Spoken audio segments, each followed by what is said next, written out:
Go live straight away, or are we live? Anyway, let's assume we are. Yeah. Hello, welcome, morning, Cat. Cat, I only heard of you last week, and was very very excited as a friend of mine shared details that you're doing a laughter yoga program and in the lead up to Christmas. And I thought, as soon as I heard it, I thought, I'm in, definitely, I want to do that. And so I've managed to connect with you, and now here you are having a lovely chat. So welcome.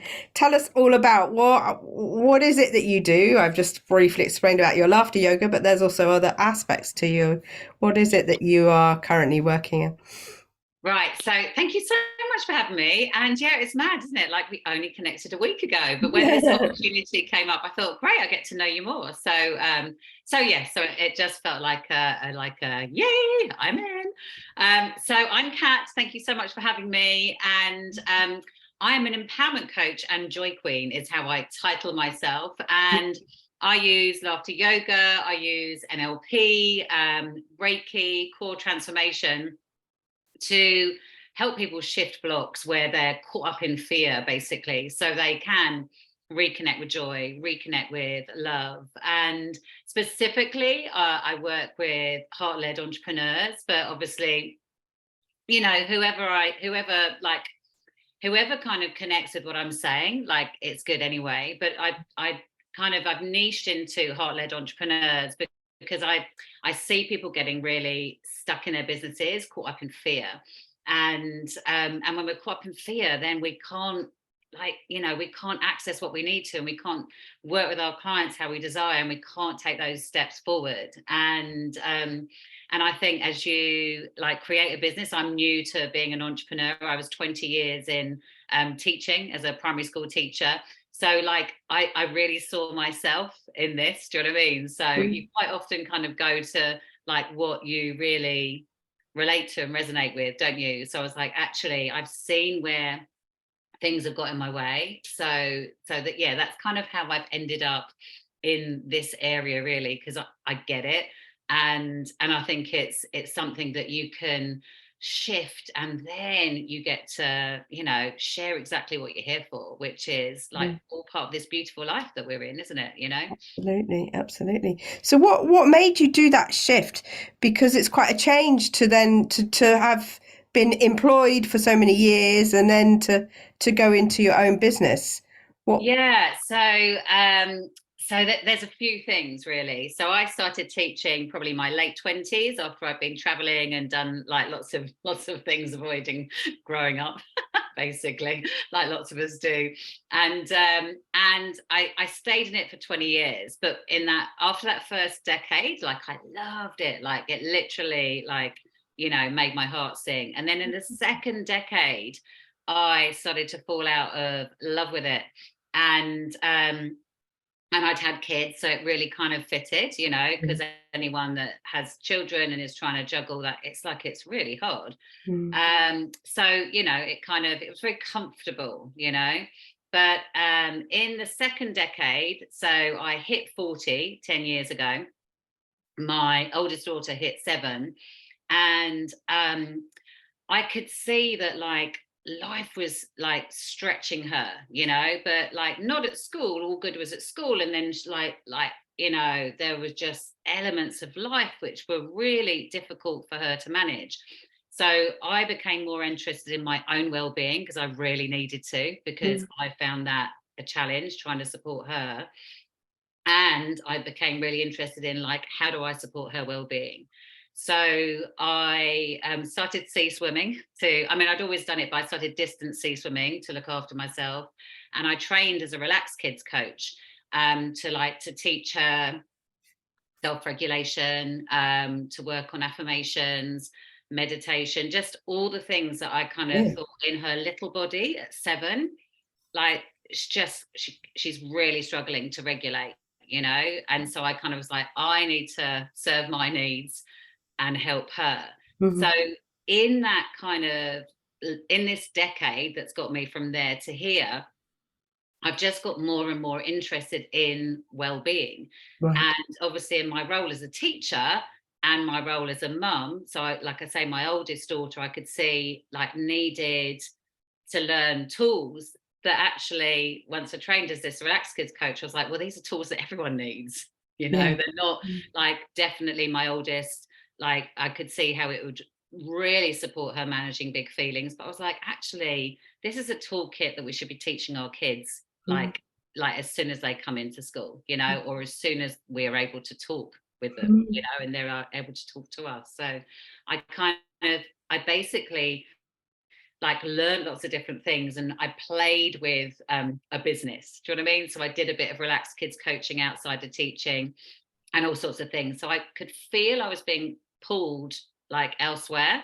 And like I say, teaching just wasn't like ticking the boxes anymore. There was a lot of bureaucracy in there, and a lot of kind of, like river dance, like you're dancing but your arms are tied around your waist kind of thing. Do you know what I mean? It's like, Yeah.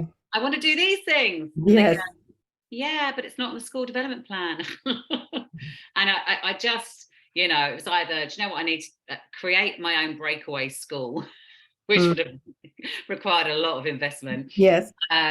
because I just was like, we need to lead with well-being. We need to lead with well-being. We need to stop making these poor souls go and do extra English and extra maths. We need to look after their being, and then they'll find maths and English much easier. Mm. But like you've got to get everyone on board, and it's hard to in teaching because there's lots of, you know Bureaucracy. yeah. So I trained in lots of different things. I did story massage. I Mm. trained as a baby mindful coach. I did my happiness facilitator course through the Museum of Happiness, which is all about kindfulness and mindfulness. And then we had a wellbeing day at a school I worked at, I think about 3 years ago, where basically all day you could choose different areas. Now I ran the choir with the person who was musically talented. I was the enthusiasm. So we delivered a singing thing, which was amazing. And then we could choose two other things. And I was like, oh, laughter yoga. Like, I like laughter, like yoga, like tick, tick. And I did this 60-minute session. And literally, I was like, here's the thing. And I signed up with the person who did the hour with us. I said, right, I've got to come and train and be a leader. And that became the catalyst to like exiting teaching and going, oh, here's a business. Do you know what I mean? It took a little while from there. It didn't suddenly just happen. But, I shared laughter yoga with the kids at school. I did like a weekly after school session with staff that wanted to come along. I did a few community sessions with the laughter yoga, and then I was like, oh, and there's more. And do you know what I mean? Like, I was like, it's not just this. This is an amazing tool. So then I trained as an NLP practitioner, and then a Reiki practitioner, and then everything kind of, I was like, this is the whole deal. Do you know what I Mm. mean? Yeah. Not to say I probably won't do anything else, but Yeah. it's Yeah. easy to do, isn't it? Kind of like, oh, Absolutely. Yeah. I've done it. Yeah. Spent years and years and years training in all sorts of different things. So yeah. But once you open up that box, yeah, it just gets more and more exciting, doesn't it? There's so yes, much to see and delve into, and there's so many new things coming out.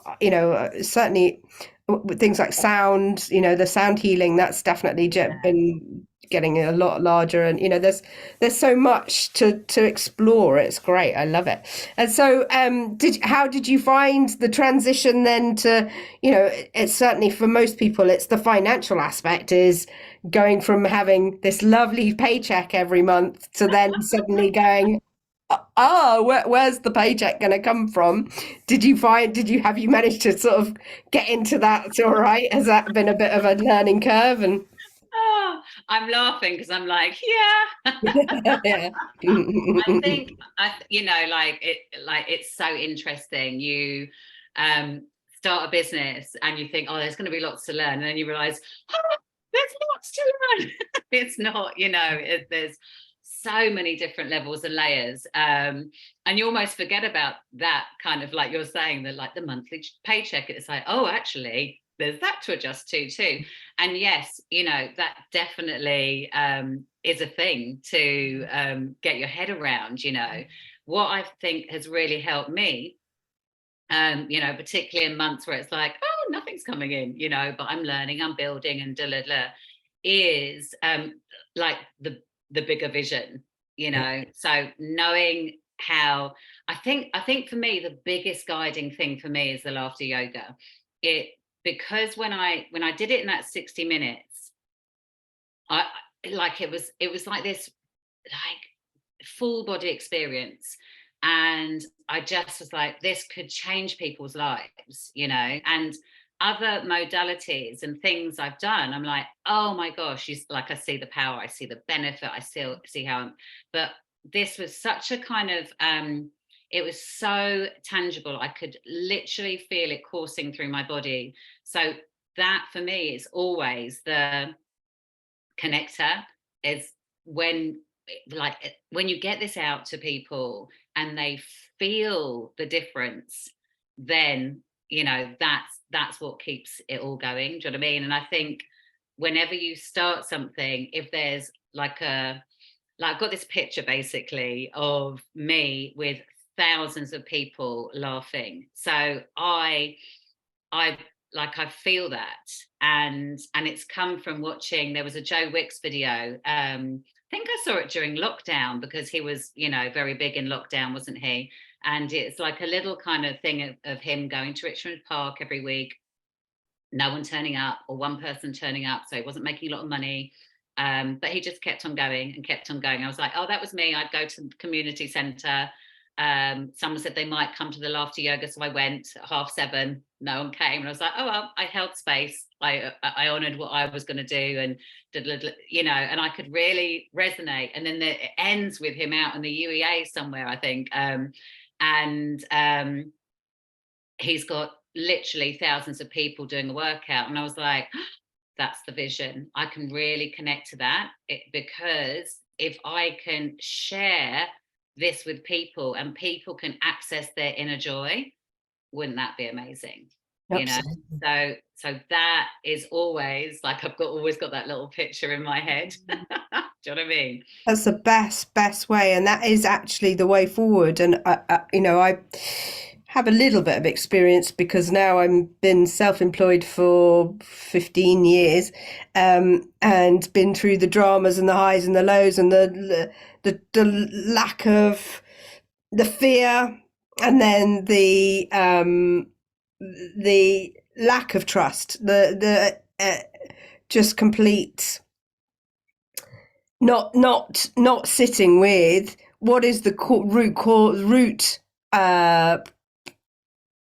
thing that I'm trying to achieve. You know, what is the core of absolutely. And I think we can all get stuck and lost on that fear and that where let's focus on what's going to come in next, what's financially, you know, rather than actually, what am I trying to do here? Who am I trying to help? Who do I want to work with, and who do I want to help? And for me, it's like I want to help as many people as I can. You know, if I can make somebody feel happier, that's just brilliant, isn't it? You know.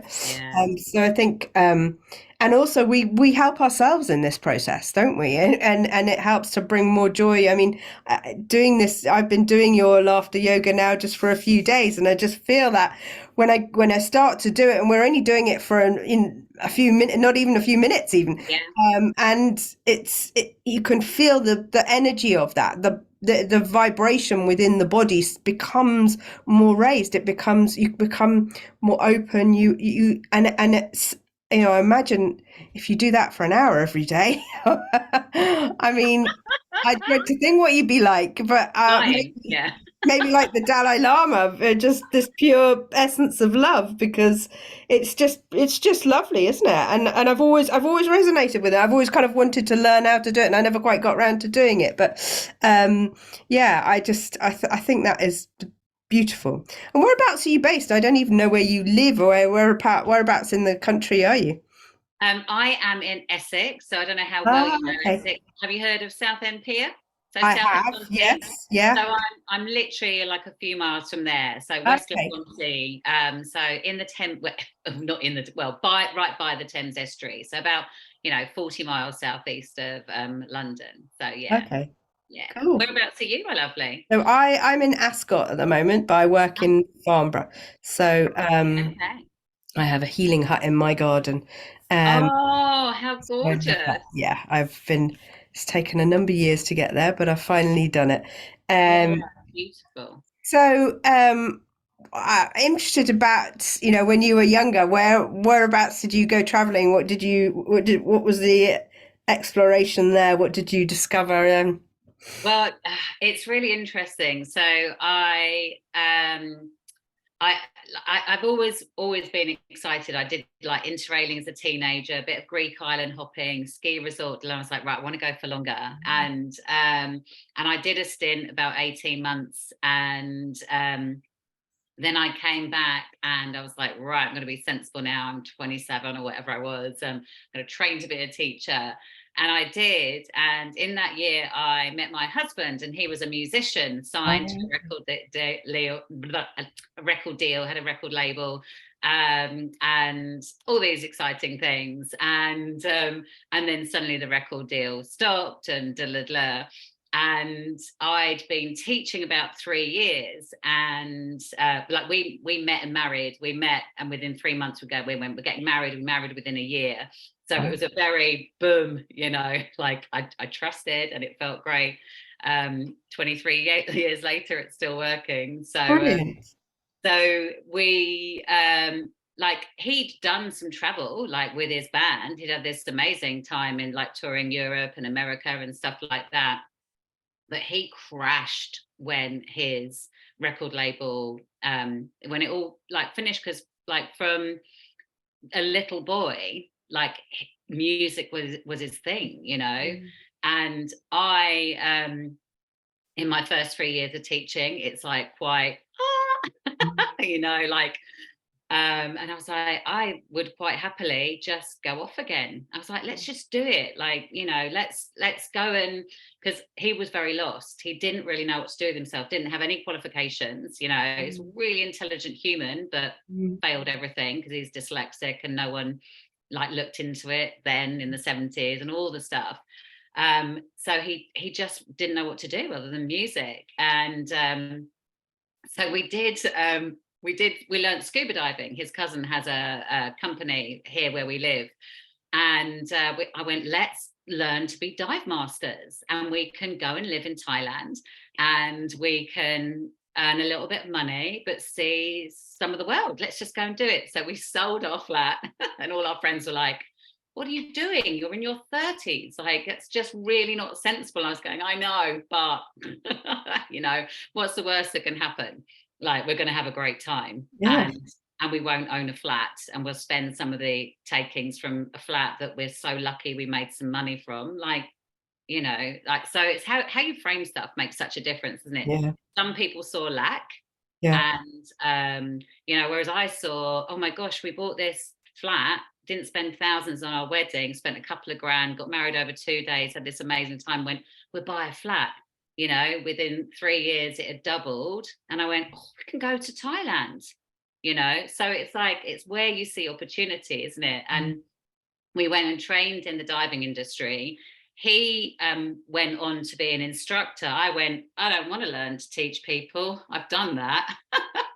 I want to be an underwater tour guide. So I stayed as a dive master and loved that, and ran the boat and all the things. And he trained as an instructor. And that for him was such a brilliant shift point, because he could see that there was a purpose for him that wasn't music. Do you see what I mean? So and he didn't stay. I mean, he still does it here, helps his cousin out, and he did it for whilst we were away. But it just meant that he had, something else to bring to the world. And it's like, and he has a really successful building business. Okay. So it's like, and that's what he came back and created. So it was such that we went away for 18 months. We traveled around parts of Asia, worked in this amazing dive resort in a diving island called Koh Tao in Thailand. And that for me is really linked to my business, because I literally just like felt alive doing that. Mm, And I realized in teaching, I had lost that aliveness. mm. And my business gives me, in a really different way, because I'm in Essex and we have winter and all of Yeah, this. it's cold. Do you know what I mean? But it like it's it gives me that joy, you know. Mm, So like running the boat, getting underwater, pointing at fish, hearing customers being really excited about fish, like I was, like my business gives me that in what I'm doing. Do you see what I mean? mm, So like that traveling was a real kind of opener in so many different ways. Do you know what I mean? It was like, mm, oh, like you know, when you like look for evidence of what's possible and trust and all these things. Well, that was like a massive exercise mm, in trust, you know, mm, like it could have gone lots of different ways. And like I say, there were people who are going, oh, it's a bit risky, you know, like mm, mm, you're 31, he's 34, it should be settling. And do mm, you know what I mean? You know, mm. and I was like, or we can go and do this thing, and if we don't want to do it anymore, we just come home, you know. Do you know what I mean? Yeah. So it's, yeah, it was a really wonderful experience that I've been. I think I find in life that whenever you do something that challenges you and you step out of your comfort zone and you do something that other people will probably look at and think, oh, that's bonkers, I'd never do that, you should stay settled. Those are the rewarding times. Those are the times that actually give you so much because you've allowed yourself to do something that is not in your comfort zone and you've pushed yourself a bit more. And it gives so much more, I find. It's just so much more rewarding, isn't it? Absolutely. And I just kind of, you know, I do think that like how we frame stuff is a game changer, isn't it? You Mm, know, how we look at, you know, like I say with the flat, people are like, well, your flat, when we came back, your flat could have been worth this now. And I was like, mm. and I just couldn't, like, I couldn't see that kind of way of thinking. I was like, we've had 18 months and we've been to Australia, traveled around Exactly. Asia, and had the most beautiful experience and met like a wealth of extraordinary people. Mm, I like, you know, I like, yeah. And you're just talking about the money, and it's like, well, you know, like money isn't the only thing, is it? no. You know, yeah, interesting. But it's the framing. I think with so many things, you can do it on a massive scale and a tiny Mm, scale, and mm, like it gives you more feeling plenty, I think. mm.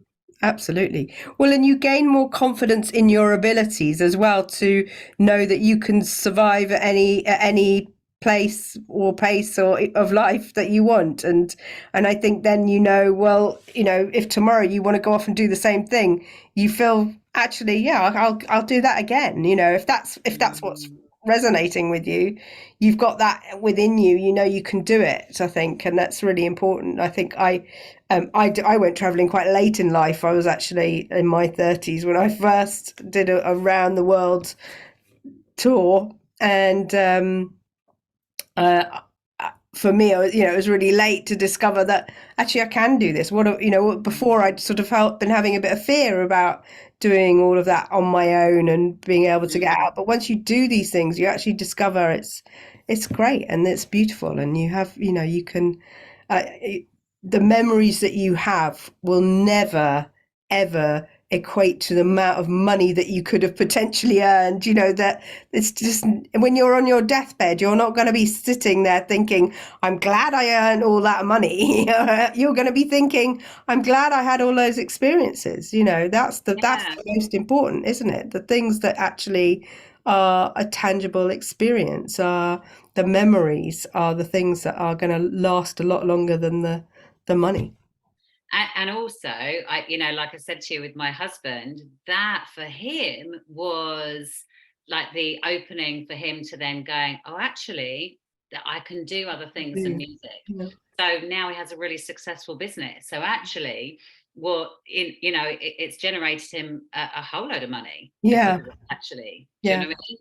And like I was saying about my connection with loving my role in Cotel as a dive master and now creating this business, that is going to be creating me a whole Creating lot you more money. money than But it's not what in the your public aim sector, is, in that. It's, No, yeah, no, no. your But do you goal see is what I to mean? Like it's that reach thing and of touch. like, yeah, Absolutely. And as a result of that, it will bring in the money, because yeah, I mean, I already, I am quite intuitive person. So when I don't often, when I sign up something, I jump right in, but I don't yeah, sign up to lots of things. I do because there's an energy there that I connect with.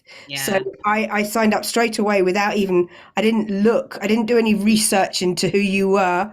It was the energy that I could feel, and it wasn't even, I didn't even see what your face was or anything. It was just, I'm up for this straight away. And then when I got in, I could feel I was so pleased, because actually you have a beautiful energy about you, and it's really lovely, joyful, and it is very attractive. Who doesn't want to feel that joy and that happiness? So it's really, I can, as you talk about it, I can see why wouldn't everybody want to be a part of that, and to feel happier and better. I was thinking, only yesterday, I was thinking about how, I just watched a film called, The Swimmers.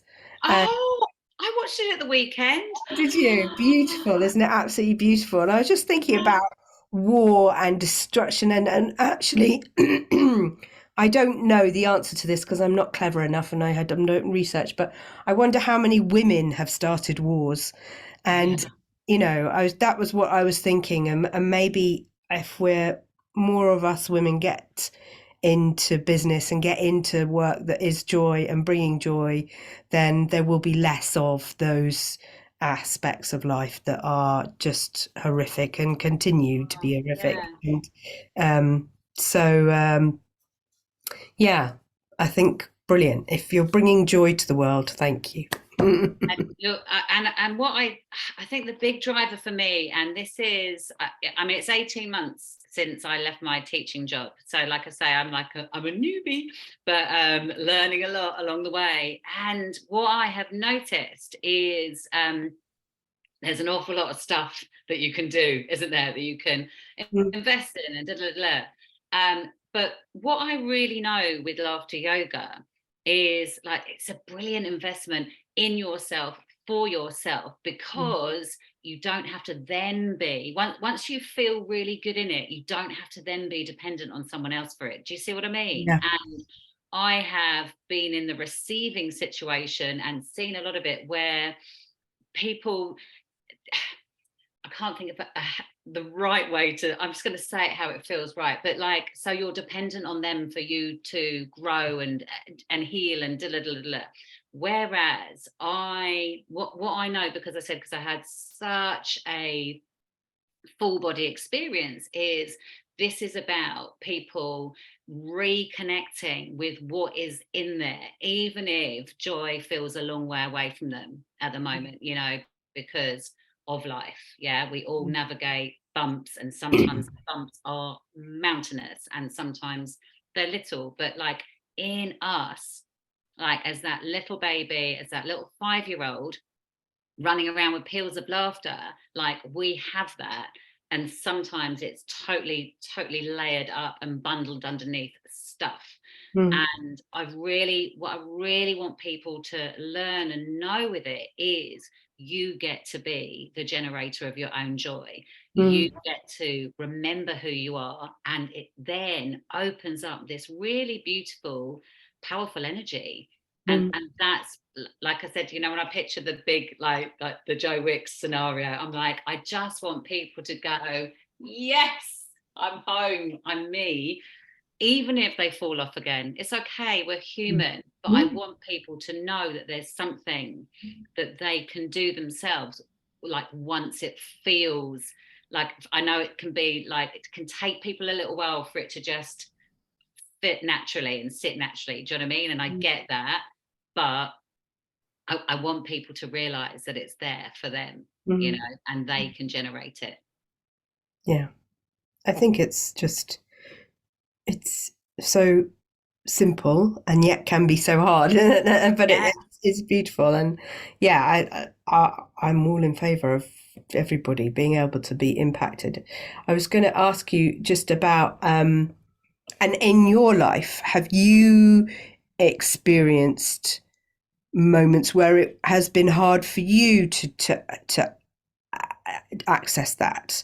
Have you ever suffered with anything to sort of put a block on that for yourself? Or are you somebody that's generally been, because you feel to me quite happy and, balanced and so is that something that you've ever suffered with, sort of any Oh, for sure. point? For sure, there's a few things I'm kind of thinking, how do I summarize this succinctly? So, I for sure didn't feel like I felt like this for a period of my time, and then when I was 15, my parents had a very acrimonious divorce. It was very messy, not a lot of fun, and my mum became an alcoholic, and then she became very messy.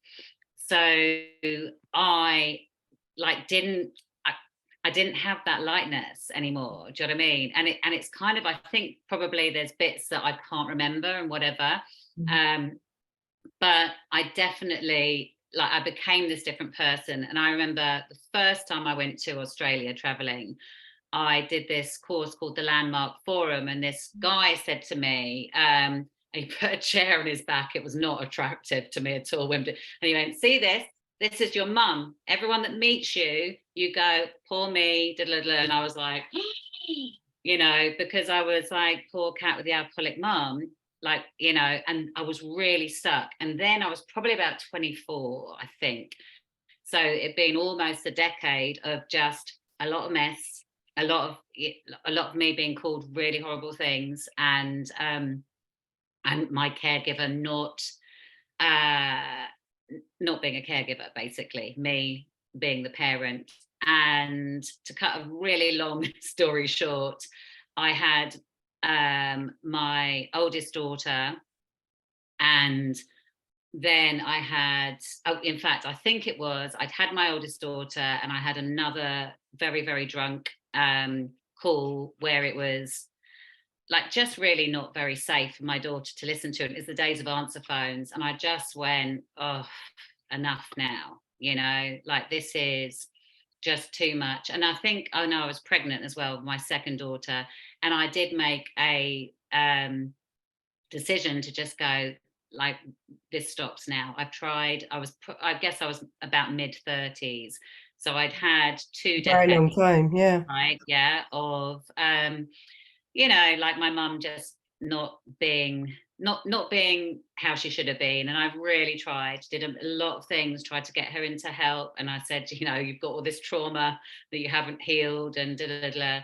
And the trick, like the kind of the starting process of that was the Landmark Forum, the 10 years before. Right. And then I did various things. My nana died. She was like my mum. She died the year before, and I probably wouldn't have cut my mum off when nana was still alive, because it would have hurt her a lot. But my nana received a lot of, like, we both received, and it was very difficult for my nana because it was her daughter. And I always thought it was kind of in some ways easier for me because I was her daughter and she was my mum. And my nana, didn't ever choose to let go. And I get that, because I wouldn't give up on my daughters, but I just decided I had a choice to allow my children to Yeah. not have toxic relationships like I'd had. And yeah, that was a real kind of shift point for me of, do you know what? Really hard things can happen and you can still have a brilliant life.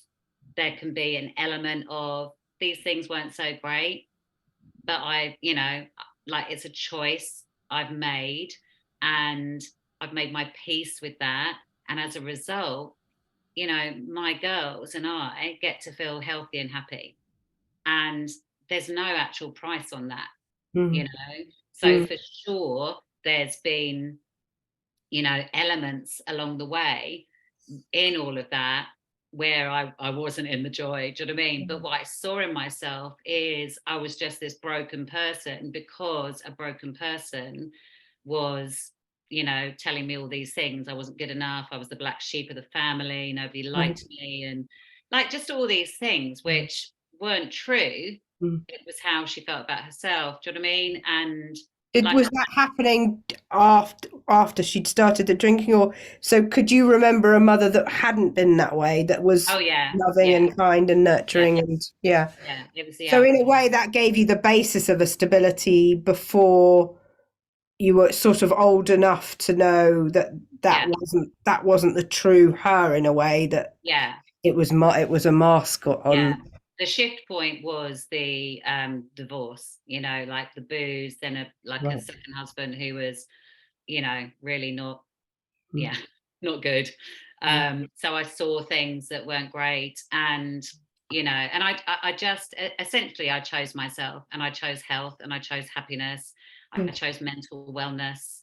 I Mm. chose that I get to like be in the driving seat of my life. Mm. So yeah, and I think for me that is always a really big drive with my life. It's like I've had to make a really big decision, Mm. which I know many people wouldn't make, Yeah. and that's okay. Like either, like Yeah, either is absolutely. absolutely what Yeah, it's is right for right the for that person. Yeah, person, absolutely. sure. But I'm I made this choice, and as a Mm. result, I get to do whatever I'm doing without guilt, without apology, without Yeah, fear of good.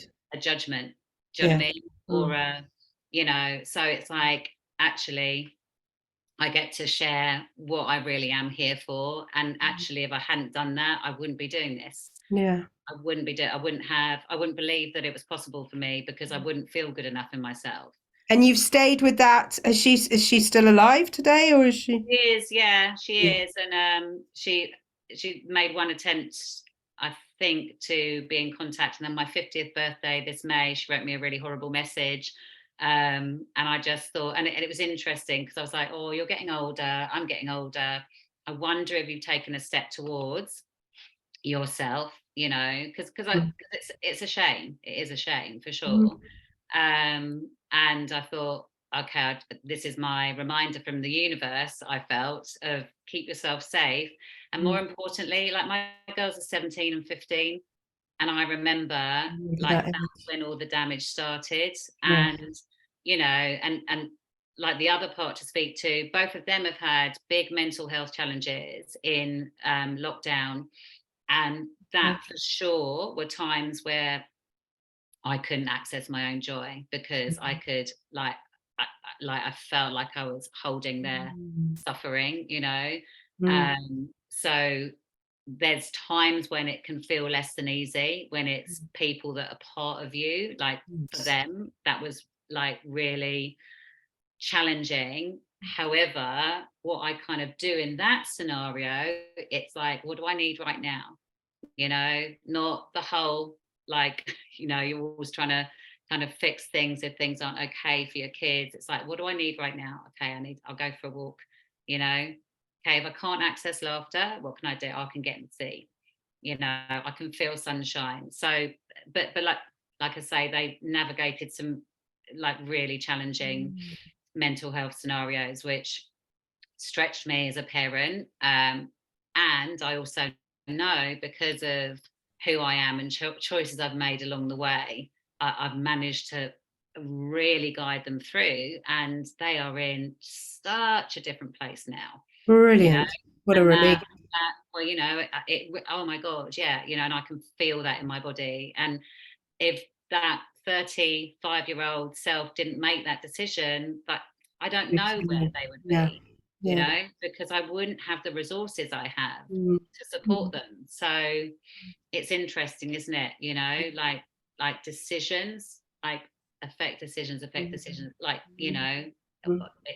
it ripples out, doesn't it? So It's so brave to be able to do that as well, because uh, I think many people would want to, but feel such a fear of that, of being able to make that step, of not being good. And there's a yeah. lot of stuff that you could tell yourself that I'm not Oh, a million fulfilling, things. or what, but Yeah. actually You are really being good to yourself when you don't allow negativity in. You know, you're actually setting firm boundaries, which is really important in life. So, you know, it's a really good thing to be able to pat yourself on the back and say, you know what, I actually made the right choice here. And it was the Yeah. right choice for you. And it won't necessarily be the right choice for another person, but everybody is unique. And yeah, Mm. I mean, amazing that you've been through all of that and come out the other side and are joyful. That's the beauty, isn't it? To be Yeah. able to do that is great. And now you're sharing that with others, which is even better. Yeah, and that's why that's why I'm so passionate about it, because I'm like, I haven't, I didn't skip through life and everything was like really peachy rosy. Like, I know pain, I know suffering, and I also know that, like, there's another way, you Yeah. know, and that way is really beautiful and really powerful. So that's always like a kind of a driver for me. Mm. So the one question I ask everybody as well in the interview is, how are you feeling today? Do you know, I'm feeling really good. Well, actually, it's interesting. I'm feeling a bit groggy, but I'm feeling better than I was when I first woke up. I can feel it a bit in my throat and whatever.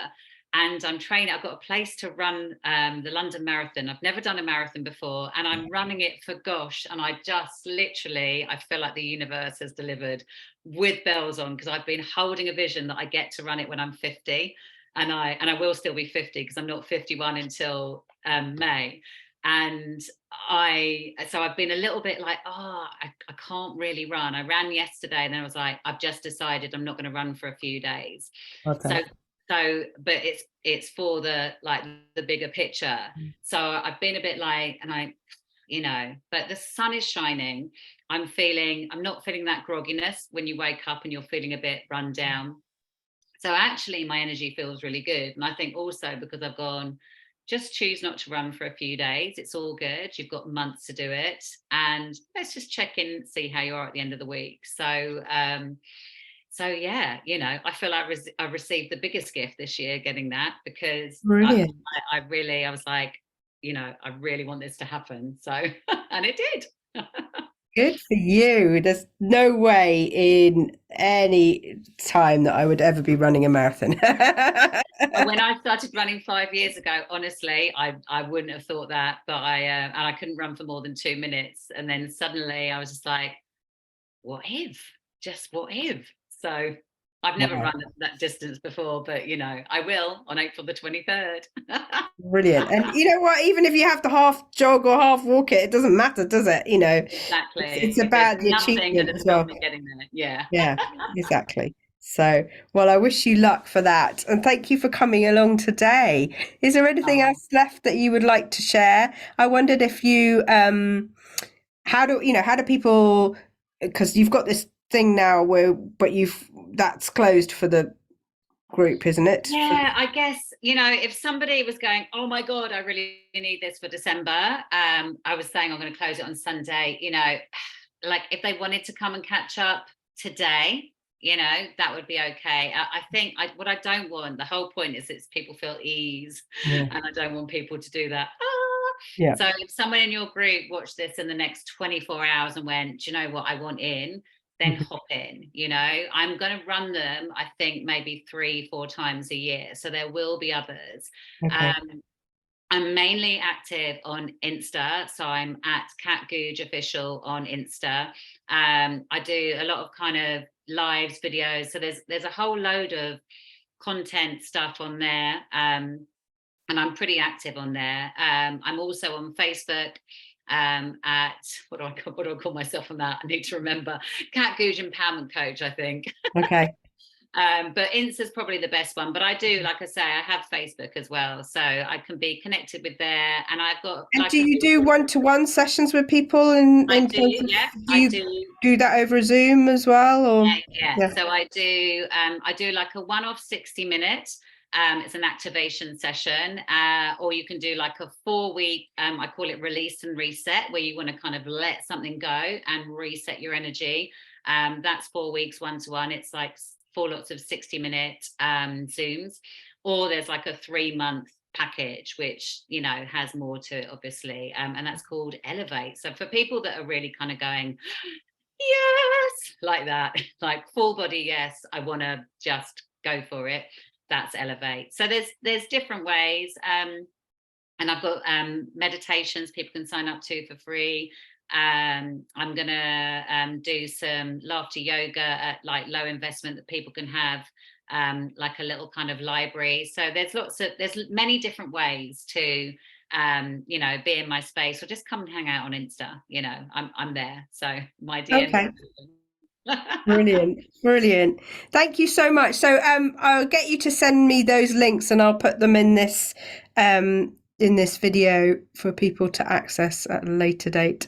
Thank you for coming today. Thank you for just jumping right in and coming and saying hello. Really appreciate it. And yeah, I hope the rest of the days of the laughter yoga are as great as they already have been so far. And have a happy Christmas if I don't see you before. Thank you so much for having me, lovely, and Thank enjoy you. your special lunch today. You're going off to for a friend. Yes, thank Gorgeous, you. My perfect friend's day for it. 50th. Gorgeous. It's a great year to be 50. Exactly. Well, I'm going to be 50 next year, so that's also good. So it's nice that some people are celebrating first, isn't it? Exactly. Get the hit over and done with, so I don't feel so bad. I don't feel quite so old. I'm Embrace definitely it got as the your grey. best decade. That's what I'm doing. It's like let it be a spectacular one. So No, I'm coming into this very joyful because in my 30s I thought it was just the worst to be going into 30 was how could I reach 30, yeah, and then 40 it was I haven't had any children and I'm 40, and then that was really sad. But 50 I'm really joyful, happy with my partner who has a child, and I'm part of a family unit. And so oh, I'm approaching 50 with a real joy. So yeah, I love bring that. on I the absolutely love 50s. that. Yeah. Oh, well, Thank you take care, again. my Lovely to see lovely. you. Cheers. Thank you so much.